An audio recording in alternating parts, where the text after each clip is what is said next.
This week on Jerusalem Dateline, a political earthquake as Israeli Prime Minister Netanyahu is indicted on fraud and bribery charges. Will he be overthrown or can he hold on to power? Plus, uproar as the U.S. says Israeli settlements are no longer illegal. And CBN CEO Gordon Robertson on why Christians stand with Israel. All this and more this week on Jerusalem Dateline. Hello and welcome to this edition of Jerusalem Dateline. I'm Chris Mitchell. For the first time in Israel's history, a sitting prime minister has been indicted. Israel's Attorney General announced 3 separate indictments against Benjamin Netanyahu. The announcement puts the political future of Israel's longest-serving prime minister in doubt and Israel's political landscape in even more turmoil.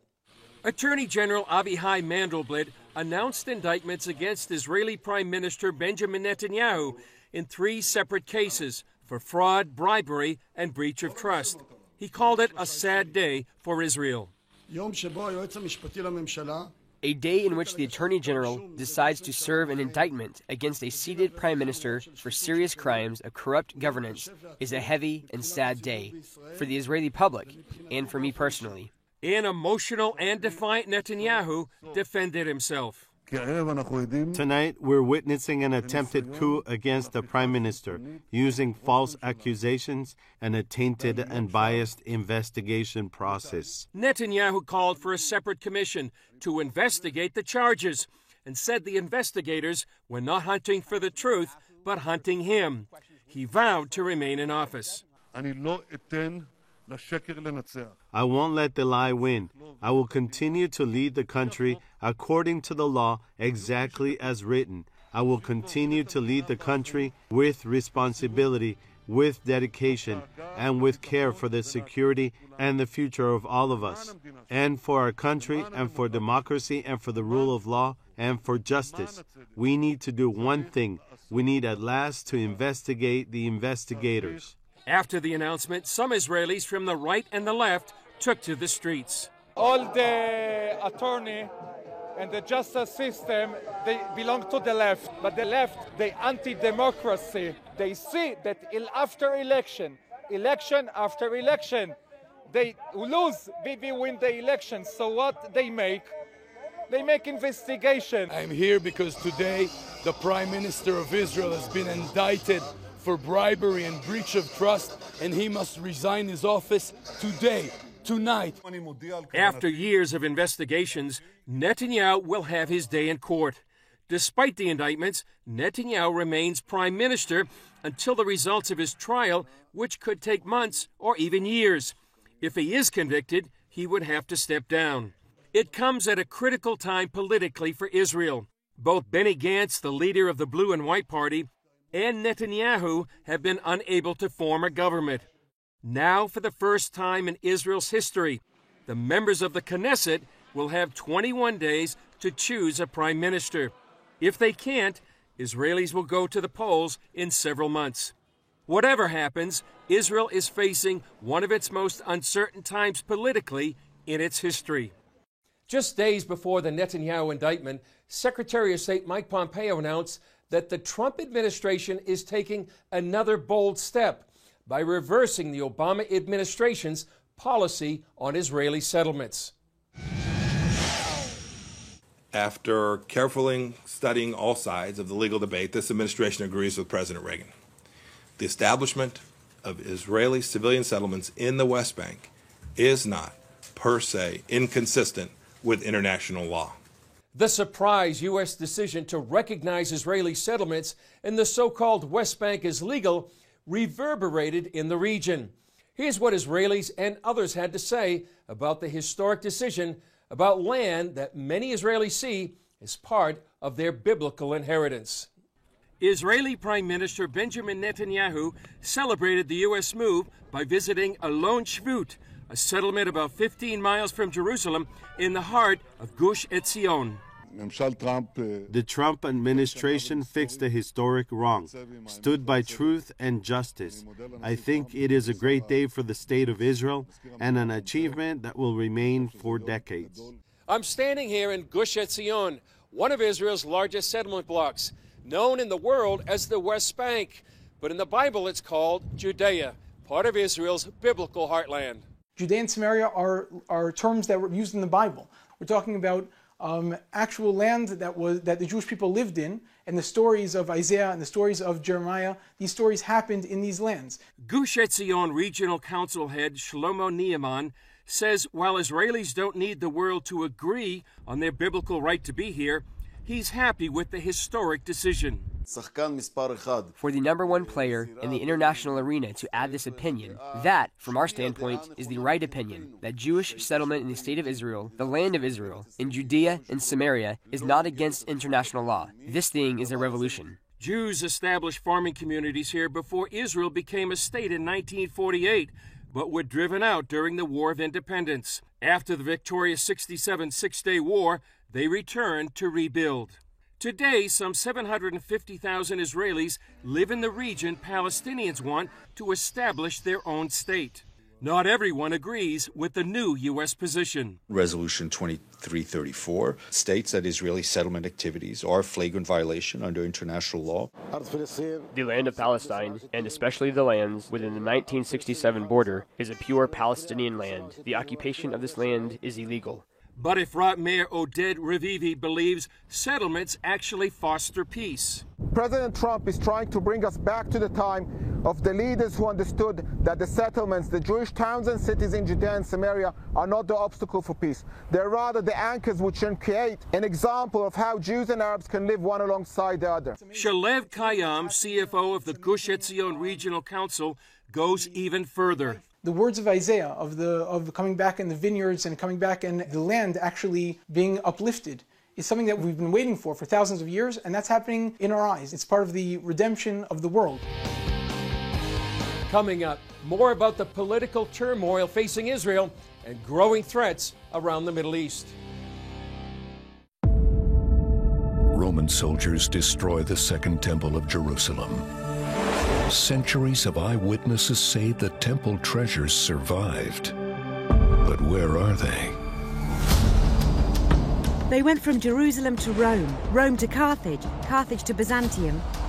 Historians are silent about what happened to it next.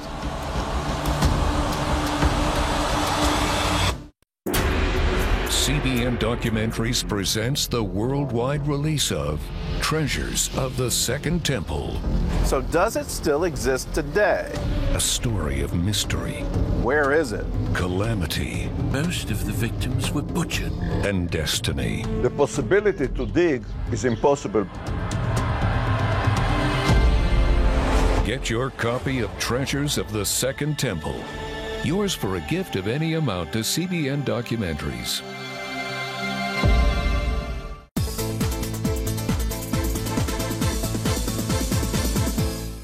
This holiday season, take a spiritual journey through the biblical stories of Christmas. In CBN's free devotional, Advent of the Messiah, you'll be amazed at how God's Word comes alive. Draw closer to Jesus this Christmas season and experience His presence as Emmanuel, God with us. Get your free copy of Advent of the Messiah. Call 1-800-700-7000 or go to cbn.com/Advent for your free devotional. Watch breaking news, in-depth exclusive stories and programs from health to entertainment you won't find anywhere else. The CBN News Channel, a perspective you can trust. Enjoy credible news reporting from around the world. Discover inspiring programs and stories of hope, all in one place from a Christian perspective. The CBN News Channel, a perspective you can trust. To watch the CBN News Channel, download the app or visit cbnnewschannel.com. Hey, if you're tired and exhausted all day, you can't think clearly, and you really just need a cup or even a pot of coffee to get through your day, then join me, Dr. Josh Axe, for this new series where I'm going to teach you how to transform your diet and use essential oils and supplements to get a better night's sleep. Protect your sleep and live your best life with innovative information from 5 leading sleep experts. If you're not a great sleeper, you can do things to make yourself a great sleeper. If you're already a pretty good sleeper, you can enhance your sleep and be even better. Discover a sleep-enhancing bedtime routine, how to put insomnia to rest, learn how to relieve pain that disturbs sleep, and much more in Protect Your Sleep. Everything you do better with a good night's sleep. Wake up to your best life. Call 1-800-700-7000 to get your free DVD or booklet of Protect Your Sleep today. Don't miss out on this brand new series. From Iran to Syria to Lebanon to Netanyahu's indictment and the political upheaval in Israel, the region seems to be in turmoil. I discussed these issues with CBN senior editor John Waggy and Middle East correspondent Julie Stahl in our studio. John and Julie, great to be with you. John, welcome back to Jerusalem. Great to have you here. Thank you, Chris. You know, we're living in historic times, diplomatically, politically. We may be on the verge of war in the Middle East. And we've just had these indictments against Israeli Prime Minister Benjamin Netanyahu. John, do you see any comparison between what's happening here in Jerusalem and what's happening on Washington, D.C.? Absolutely, Chris. Just having flown in recently, the absolute obsession over impeachment, making it the #1 story by far, and Trump calling it a coup against him, and his supporters firmly believe that. You see the same thing with Benjamin Netanyahu after his indictment. He called it a coup, and his supporters fervently support him in fighting this. Yeah. And you've got the other side, and both the United States and Israel, saying, our goal is to knock him out. So what's next for Netanyahu? Where does this play out? Well, as I understand it, the next thing is in the next 30 days, Netanyahu has to decide if he's going to waive his immunity as a minister of the Knesset. And typically, if a politician has been indicted, they do this, and that enables them to, fight the case without having to be a Knesset member. Netanyahu has the option of not doing that, of fighting it from his position as prime minister. That could take it to the high court, and that could extend the process longer and beyond the 30 days that we're talking about. Certainly in uncharted waters, and Julie, diplomatically, history was made also this week. Secretary of State Mike Pompeo came out with that announcement that Jewish communities in the so-called West Bank are not illegal. We were out there in Gush Etzion following the prime minister as well. Yeah. How significant was that decision? I think it's very significant because for the U.S., they've changed their policy completely. That really backs up Israel. Now, Israelis, they say, we don't really need somebody else to tell us. We already know that's ours, and that's why we're building there. So for them to have that kind of international backing, that just really changes the whole situation. And we were there right now in what people describe as the biblical heartland, where so many things happen in the Bible. And up north on the Golan Heights, Iran shot 4 missiles into that northern part of Israel.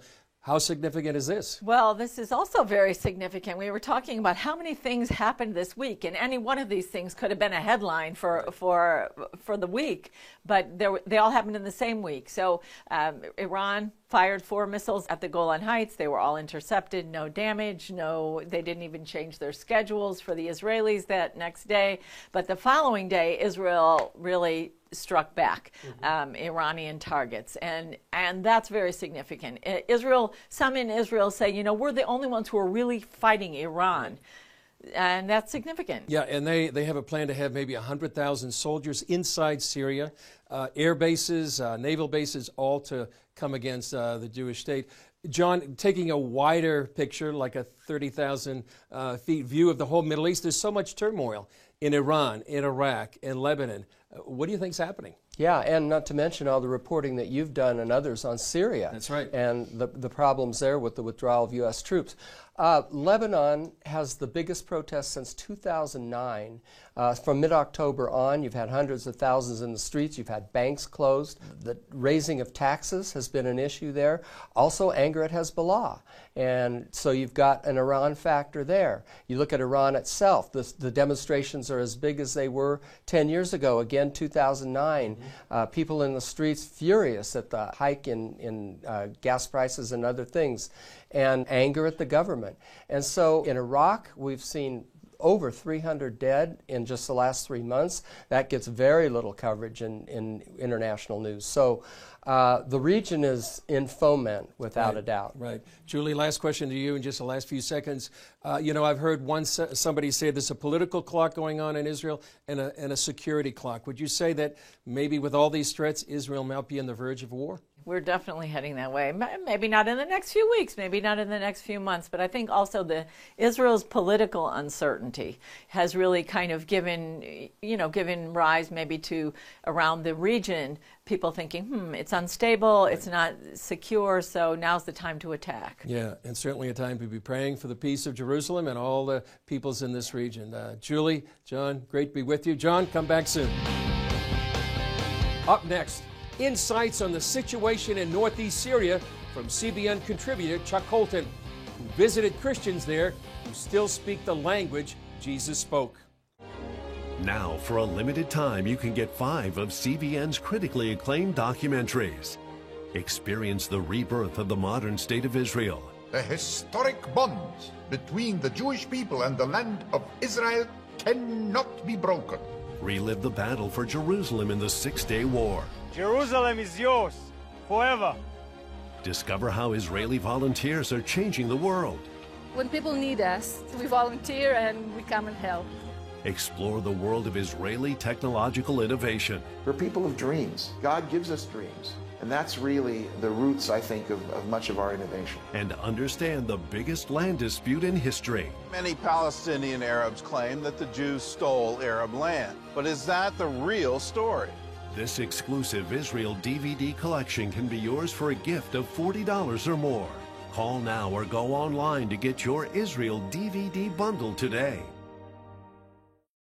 Hello, I'm Dr. David Perlmutter, board-certified neurologist and #1 New York Times bestselling author. Wouldn't it be great to boost your energy, eliminate brain fog, and even reverse brain disease? Well, you can, and I'm going to show you how, along with some of the world's most well-respected brain experts in this DVD, Protect Your Brain. Get Protect Your Brain, a free DVD only from the Christian Broadcasting Network, featuring experts on the cutting edge of neuroscience and brain health. No matter how many times you've failed in the past, you really can do this. In Protect Your Brain, you'll discover simple strategies to keep your brain young and healthy.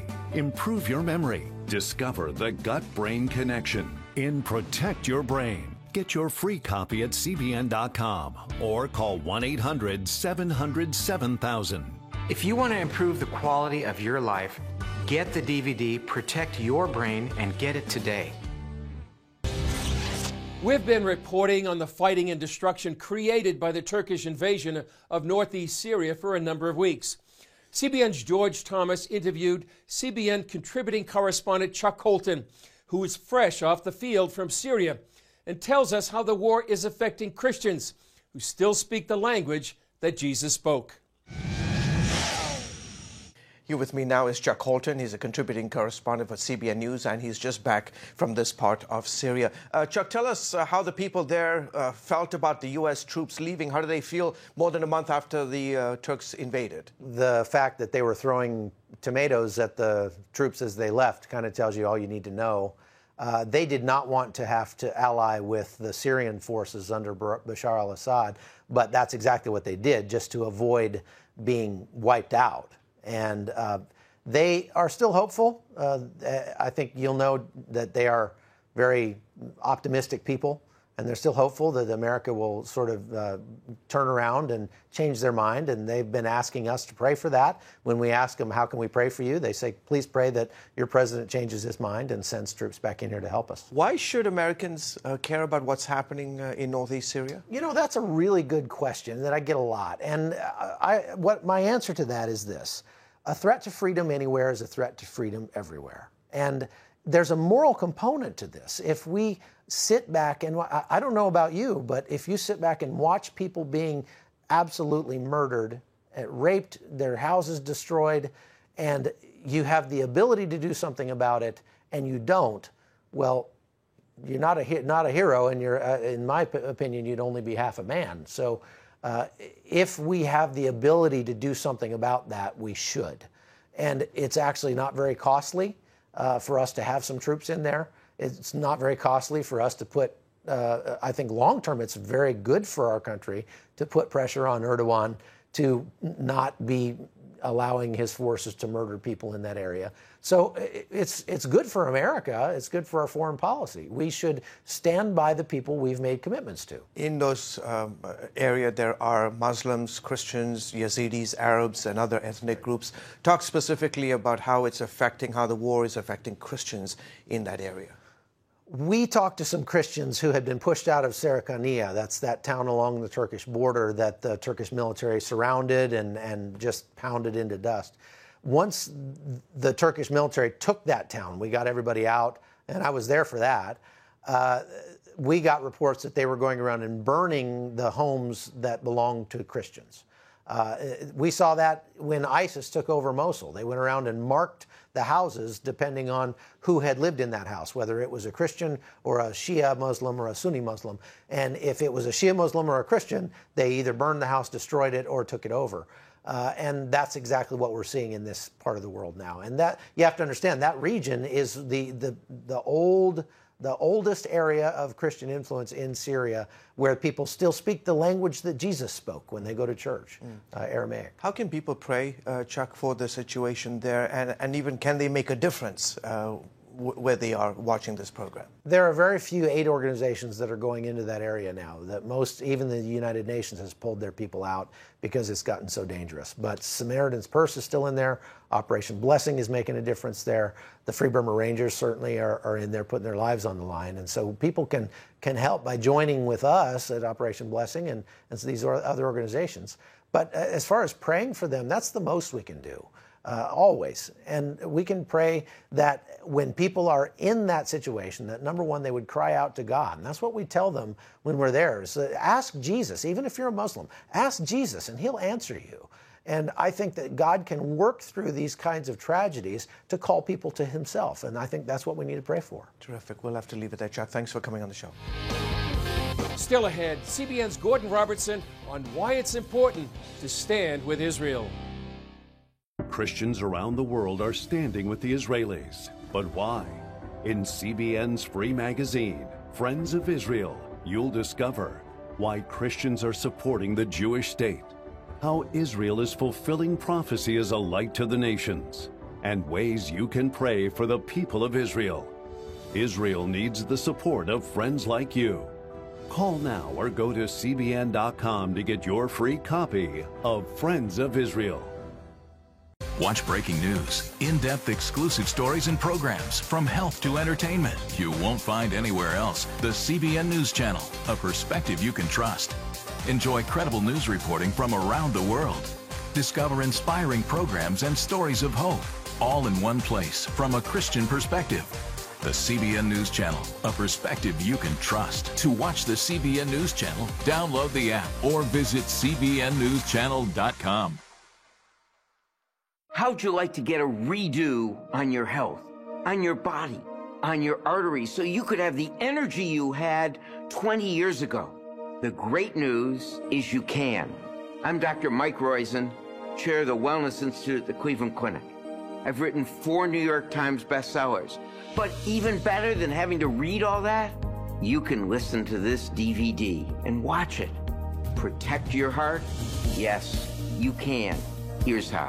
Go to CBN.com or call 1-800-700-7000 for your free copy of Protect Your Heart. Let the medical experts show you their new discoveries on how to avoid heart disease and even reverse it. Easy steps to uncover the hidden dangers in your medicine cabinet, reduce stress, and get a complete do-over for your health. Call 1-800-700-7000. That's 1-800-700-7000. Or go to CBN.com to claim your free copy of Protect Your Heart. CBN CEO Gordon Robertson delivered a videotaped greeting at the recent Jerusalem Post diplomatic conference. Robertson told about his first encounter with Israel and why Christians feel it's important to stand with the Jewish state. Take a look. I'm often asked, why do evangelical Christians support Israel? And why has your organization, CBN, gone out of its way to lend support to the Jewish people? Well, the answer is both very personal and then very practical. The personal goes back to 1969, when I went on a trip to Israel with my father. I was just 11 years old, and we came into Israel. I came to Jerusalem. I went to the Western Wall, and I saw things that I'd never seen before. I saw men dancing with Torah scrolls, the joy on their faces, the exuberance of being able to pray at the Western Wall for the first time. The prayers of generations next year in Jerusalem had become the reality of this year in Jerusalem. Well, for me, this was a profound spiritual experience. And like most spiritual experiences, it's difficult to describe. In life, there are things that have to be lived in order to be understood. Well, I wanted my children to share this experience, so we observe a Christian bar mitzvah in my family. When each of my children turned 12, I took them to Israel to be baptized in the Jordan River, and then we would go to the Western Wall to pray. Well, on the trip with my son Patrick, as we were leaving the Western Wall, he turned to me and said, "Dad, I can't explain it, but I feel like I'm home." For my family, the tie with Israel is deep, it's spiritual, and it's generational. For evangelical Christians, their support for Israel is also personal. For us, Israel is proof that God stands by his covenant to perform it. The survival of the Jewish people is a miracle, and the return of the Jewish people to the land and to the language is a fulfillment of prophecy that the whole world can see. Israel is a light to the nations and a blessing to all the people of the world. Well, on the practical side, there are some very practical reasons for support. Israel is a marvelous source of innovation and invention. In technology, in medicine, in agriculture, and in water, Israel is a world leader, and the world looks to Israel for solutions to the many problems of our time. Israel is an island of democracy, freedom of conscience, freedom of religion, in the midst of a sea of dictators and violence and jihad. No other country in the region is standing with the Christians being massacred in Syria and Iraq. No other country in the region is raising their voice and lending their support to help Christians facing the most extreme forms of persecution. Well, those are the practical reasons. Christians believe that God now has a tremendous plan for Israel, and we are privileged to be in a generation that is allowed to see his plan unfold. You are a light to the nations, and our message to you is shine on, be as bright as you can be. We pray for your peace, and we pray for the peace of Jerusalem, and we will always stand with you. Gordon Robertson's personal reflection on why it is so important to stand with Israel is a reflection of his father's long-standing commitment that CBN will stand with the Jewish people. Well, that's all for this edition. Thanks for joining us. Remember, you can follow us on Facebook, Twitter, Instagram, and YouTube. And please remember to pray for the people of Northeast Syria and all the peoples in this region. I'm Chris Mitchell. We'll see you next time on Jerusalem Dateline.